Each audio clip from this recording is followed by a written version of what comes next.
அன்பர்கள் அனைவருக்கும் வேதான் யோகாவின் அன்பு வணக்கங்கள்.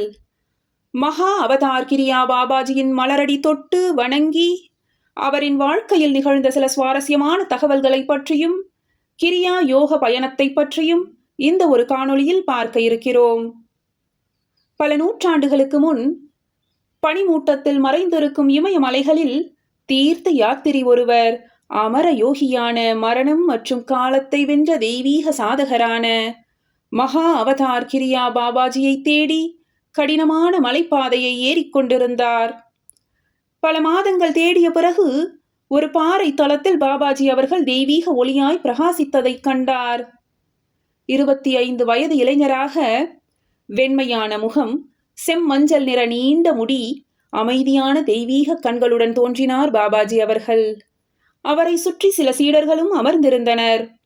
அந்த யாத்ரி பாபாஜி காலில் விழுந்து பணிந்து, என்னை சீடராக ஏற்றுக்கொள்ளுங்கள் என்று கேட்டார்.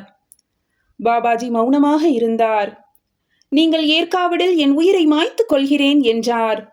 சற்றும் யோசிக்காமல் உடனே அதை செய் என்று அமைதியாக சொன்னார் பாபாஜி. அவரும் பாறையிலிருந்து குதித்து விட்டார். சீடர்கள் அதிர்ந்து போயினர். உடலை கொண்டு வாருங்கள் என்று பாபாஜி அமைதியாக உத்தரவிட்டார்.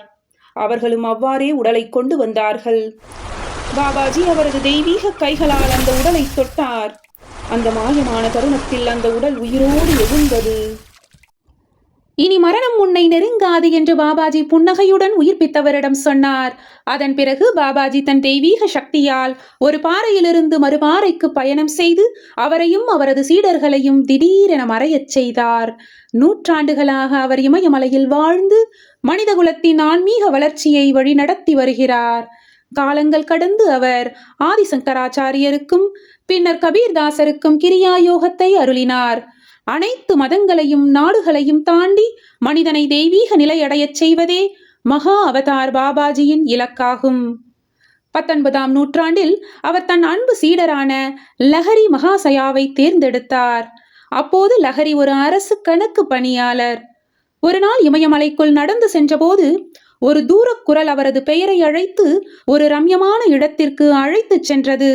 அங்கு பாபாஜி அவருக்காக காத்திருந்தார். முற்பிறவியின் நினைவுகள் அனைத்தையும் மறந்திருந்த லஹரிக்கு பாபாஜி மெதுவாக நெற்றியை தொட கடந்த கால வாழ்க்கையின் நினைவுகள் தோன்றின. அந்த இரவுதான் லஹரி அவர்களின் கிரியா யோக பயணம் தொடங்கியது. அடுத்த நாள் பாபாஜி சொன்னார், இப்போது நீ வீட்டிற்கு செல், உலக வாழ்க்கையில் இருந்தபடியே யோகியாக இரு. அந்த நாளிலிருந்து கிரியா யோகத்தின் மகிமை மனிதர்களின் வாழ்க்கையில் பரவ ஆரம்பித்தது. அதன் பின் பாபாஜி அவர்கள் சில நேரங்களில் கண்ணுக்கு புலப்படாமல் சிலரின் உயிரை காப்பாற்றுவது, தெய்வீக பாடங்களை அளிப்பது போன்ற அதிசயங்களை நிகழ்த்தி வந்தார். ஒருமுறை அவரது சகோதரியான மாதாஜி பாபாஜியிடம், குருதேவா, நீங்கள் இந்த உடலை விட்டு போக வேண்டுமா என்று கேட்க, இந்த உடலில் இருந்தாலும் இல்லாமல் இருந்தாலும் வேறுபாடு ஒன்றுமில்லையே என்று புன்னகையுடன் பதிலளித்தார் பாபாஜி. உடனே மாதாஜி அவர்கள், அப்படியானால் எங்களுக்காக இந்த உடலில் தங்குங்களேன் என்று வினாவினார். அதற்கு பாபாஜி அவர்கள் சம்மதம் தெரிவித்தார். ஆனால் சிலருக்கே காட்சி அளிக்க முடிவெடுத்தார். பின்னர் லஹரியின் சீடராக வந்தார் சுவாமி யுக்தேஷர். 1994ஆம் ஆண்டு கும்பமேளாவில் யுக்தேஷர் பாபாஜியை சந்தித்தார். ஆரம்பத்தில் அவர் யாதொன்றும் அறியாமல் இருந்தாலும் பின்னர் தான் யார், தனது பயணம் என்ன என்பதை நன்கு உணர்ந்து கொண்டார் யுக்தேஷர் அவர்கள். பாபாஜி யுக்தேஷரிடம், கிழக்கு மேற்கின் ஆன்மீக ஒருமைப்பாடு கிரியா யோகத்தால் மட்டுமே சாத்தியம். எனவே நீ இந்து மற்றும் கிறிஸ்துவ வேதங்கள் ஒன்றே என்பதை விளக்கும் ஒரு சிறு நூல் எழுது என்று உத்தரவிட்டார். அதுவே யுக்தேஷர் அவர்களின் த ஹோலி சயின்ஸ் என்னும் உயரிய புத்தகத்தின் வித்தாக அமைந்தது. மேலும் உலகத்திற்கு கிரியா யோகத்தை எடுத்துச் செல்லும் ஒரு சீடன் விரைவில் வருவான் என்றார் பாபாஜி. அந்த தீர்க்க தரிசனம் பரமஹம்ச யோகானந்தரால் நிறைவேற்றப்பட்டது. அவரை யுக்தேஷர் கடுமையாக பயிற்சித்தார். 1918இல் ராஞ்சியில் யோகாடா பள்ளியை நிறுவினார். எங்கள் தந்தை உனக்கு அனுமதி அளித்துள்ளார். மேற்கே செல், நீ பாதுகாப்பாய் இருப்பாய். 1920 அமெரிக்காவிற்கு செல்லும் முன் பாபாஜி அவர்கள் தெய்வீகமாக தோன்றி யோகானந்தருக்கு கூறிய வார்த்தைகள் இவை. பின் யோகானந்தர் புறப்பட்டு அமெரிக்காவிற்கு சென்றார். அங்கு ஆயிரக்கணக்கானவர்களுக்கு கிரியா யோகத்தை கற்றுக் கொடுத்தார். அவர் எழுதிய ஆட்டோபயோகிராபி ஆஃப் எ யோகி உலகம் முழுவதும் ஆன்மீக ஒளியை பரப்பியது. 1952 யோகானந்தர் சமாதி அடைந்த போது அவரது உடல் 20 நாட்கள் அழுகாமல் இருந்த தெய்வீக அதிசயம் நிகழ்ந்தது.